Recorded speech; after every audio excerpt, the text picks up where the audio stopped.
Good morning students. आज हम लोग आरडीबीएमएस टर्मिनोलॉजी के बारे में पढ़ेंगे कि आखिर ये आरडीबीएमएस टर्मिनोलॉजी क्या होता है। तो ये टॉपिक 11th-12th दोनों के लिए इम्पोर्टेंट है और 20 मार्क्स का क्वेश्चन इस पार्टिकुलर सेक्शन से आने हैं। तो आज हम लोग इसकी शुरुआत कर रहे हैं। सबसे पहले व्हाट इज डेटाबेस, डेटाबेस क्या है। तो डेटाबेस क्या है, टेबुलर फॉर्म में जब हम लोग किसी डेटा को स्टोर करते हैं तो इसी को हम लोग डेटाबेस कहते हैं। ये एक टेबल भी हो सकता है और ये एक से अधिक टेबल भी हो सकता है। आप डेफिनेशन में देख सकते हैं यहाँ क्या लिखा हुआ है, the collection of inter related data is referred as the database. तो इंटर रिलेटेड डेटा आप कहाँ स्टोर कर सकते हैं, एक टेबल में स्टोर कर सकते हैं, कुछ कॉलम्स बनाएंगे अकॉर्डिंग टू योर नीड, उसके बाद आप उसमें डेटा स्टोर करते जाएंगे, इसी को डेटाबेस कहते हैं। अगर और ब्रॉड फॉर्म में समझना है तो आप ऐसे समझिए कि एक डेटाबेस में कई टेबल हो सकते हैं, यानी कि एक टेबल को आप डेटाबेस कह सकते हैं या कई टेबल के कलेक्शन को भी आप डेटाबेस कह सकते हैं, क्योंकि डेटाबेस का सिंपली मीनिंग क्या है, एक collection of data of inter related data, आप ऐसे कर सकते हैं, है ना। तो यहाँ इसके बारे में दिया हुआ है एग्जाम्पल में, देखिए database of employees of an organization और database of students of school. ठीक है, तो किसी पार्टिकुलर एंटिटी के बारे में जब हम लोग डेटा को स्टोर करना शुरू कर देते हैं एक ऑर्गेनाइज्ड मैनर में, जो कि टेबुलर फॉर्म ही हो सकता है, तो इसे हम क्या कहते हैं, डेटाबेस। डेटाबेस सिस्टम क्या है, तो डेटाबेस सिस्टम उस पार्टिकुलर सॉफ्टवेयर को आप बोल सकते हैं या उस सिस्टम को बोल सकते हैं जिसमें हम लोग रिकॉर्ड कीपिंग का काम करते हैं। जैसे कि हम लोग के सिलेबस में MySQL नाम का एक सॉफ्टवेयर है जिसके तहत हम लोग डेटाबेस को कलेक्ट करते हैं, ऑर्गेनाइज करते हैं, मेंटेन करते हैं। तो हमारा डेटाबेस सिस्टम यहाँ MySQL होगा। रिलेशनल डेटाबेस मैनेजमेंट सिस्टम, इसको शॉर्ट में लोग RDBMS भी बोलते हैं। ये एक डेटा मॉडल है डेटाबेस के अंतर्गत, बहुत ही पॉपुलर मॉडल, और ये मॉडर्न मॉडल आज दुनिया में इसी के आधार पर डेटाबेस क्रिएट हो रहा है, डेटाबेस को ऑर्गेनाइज किया जा रहा है, मेंटेन किया जा रहा है। तो ये RDBMS है क्या, ये एक ऐसा मॉडल है डेटाबेस का जिसमें हम लोग टेबल में डेटा को सेव करते हैं या स्टोर करते हैं। एक्चुअली में कई मॉडल आए थे, जैसे नेटवर्क मॉडल आया था, हायरार्किकल मॉडल आया था, पर ये कोई भी मॉडल डेटा को स्टोर करने के लिए सक्सीड हो नहीं पाया था।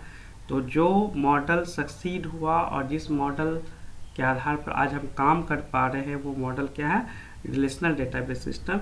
ये बस ध्यान ये रखना है, रिलेशनल डेटाबेस मैनेजमेंट सिस्टम क्या है कि जिसमें हम लोग डेटा को टेबल के फॉर्म में स्टोर करते हैं और टेबल को रिलेशन कहा जाता है। ठीक है, जैसे आप यहाँ देख सकते हैं, in relational data model the data is organized into tables, these tables are called relations, a row in a table represents a relationship among set of value. यहाँ एग्जांपल के लिए स्टूडेंट टेबल है, इसमें रोल नंबर, नेम और age है। तो ये पूरा टेबल का जो नाम है स्टूडेंट, इसी को हम लोग क्या कहते हैं, रिलेशन। इस पार्टिकुलर डेटाबेस सिस्टम के कुछ टर्म्स हैं खास, इसी को आज हमें जानना है। ये एग्जामिनेशन पॉइंट ऑफ व्यू से बहुत इंपॉर्टेंट है, हर बार बोर्ड एग्जाम में से क्वेश्चंस पूछे गए हैं। तो इसका पहला टर्म है रिलेशन, दूसरा टपल्स, तीसरा एट्रीब्यूट्स, चौथा डिग्री, पांचवा कार्डिनलिटी और छठा डोमेन। एक एक करके हम लोग जानेंगे कि आखिर इन टर्म्स को क्या कहते हैं। तो सबसे पहले रिलेशन ऑलरेडी डिस्कस्ड कि रिलेशन क्या होता है, टेबल के नाम को रिलेशन कहते हैं। A relation is another name of table. Clear हो रहा है, यहाँ स्टूडेंट नाम का जो टेबल बनाए हैं, तो रिलेशन की वैल्यू क्या होगी, स्टूडेंट, मतलब किसी भी टेबल का नाम क्या कहलाता है, स्टूडेंट कहलाता है। देन टपल्स क्या होता है, एक टेबल जब हम लोग बनाते हैं, जैसे इस एग्जांपल में स्टूडेंट नाम का टेबल बना हुआ है और इसके 3 कॉलम है, रोल नंबर, नेम और एज। तो क्या होता है कि इनके जो रो है, ये पहला रो है, रो का मतलब होता है ग्रुप ऑफ वैल्यूज, ये हॉरिजॉन्टल होता है। आप देख रहे हैं यहाँ पे एक सर्कल है, सर्कल के अंदर ये वैल्यू है, तो ये 11 अंशु और 23 एक रो कहलाएगा, 12 दीपांशु 21 दूसरा रो कहलाएगा, 13 मनीषा शर्मा 23 तीसरा रो कहलाएगा, और 14 प्रतीक और 19 चौथा रो कहलाएगा। तो हर एक रो को हम क्या बोलते हैं, टपल बोलते हैं, और सारे रो को कलेक्टिव फॉर्म में टपल्स कहते हैं। तो किसी टेबल के रोज को क्या कहते हैं, टपल्स कहते हैं। एट्रीब्यूट्स, जिस तरह से रोज को टपल कहते हैं उसी तरह से टेबल के कॉलम्स को एट्रीब्यूट्स कहते हैं। आप यहाँ देख सकते हैं स्टूडेंट टेबल के पहला कॉलम है रोल नंबर, दूसरा कॉलम है नेम और तीसरा कॉलम है एज। इस प्रकार ये तीनों कॉलम्स जो है वो कलेक्टिव फॉर्म में एट्रीब्यूट्स कहलाते हैं, और सिंगल में आप इसको एट्रीब्यूट कह सकते हैं। डिग्री, नंबर ऑफ एट्रीब्यूट्स या कॉलम्स, है ना, ये आपका डिग्री कहलाता है। जैसे स्टूडेंट टेबल के पहला कॉलम रोल नंबर, दूसरा नेम और तीसरा एज है, तो कुल मिलाकर के इसमें कितने हैं कॉलम, 3 कॉलम है। इसकी डिग्री की वैल्यू क्या होगी, 3। कार्डिनैलिटी क्या होता है, नंबर ऑफ टपल्स या नंबर ऑफ रोज, है ना, ऑलरेडी हम लोग पढ़ चुके हैं कि रोज को टपल्स कहते हैं। तो एक टेबल में कितने रो हैं, आप देखिए इसमें 4 रो है। पहला रो है 11 अंशु 23, दूसरा रो है 12 दीपांशु 21, फिर 13 मनीषा शर्मा 23, फिर 14 प्रतीक 19। तो ये 4 रो जो है वो क्या कहलाते हैं, इसकी कार्डिनैलिटी की वैल्यू है। तो इसकी कार्डिनैलिटी की वैल्यू क्या हो गई, 4। याद है कि स्टूडेंट बहुत गलत क्या करते हैं, वो जो पहला वाला ये जो जिस कॉलम नेम लिखा हुआ रोल नंबर नेम और एज, इसको भी वो रो समझ लेते हैं, लेकिन नहीं, ये तो हेडिंग ऑफ द कॉलम है, इसको रो के तौर पर काउंट नहीं करेंगे। इसके जो रिकॉर्ड्स हैं, इसकी जो वैल्यूज है उसी को हम लोग रो कहते हैं। तो इसमें चूंकि 4 रो है तो इसलिए टपल्स की वैल्यू कितनी आएगी, 4।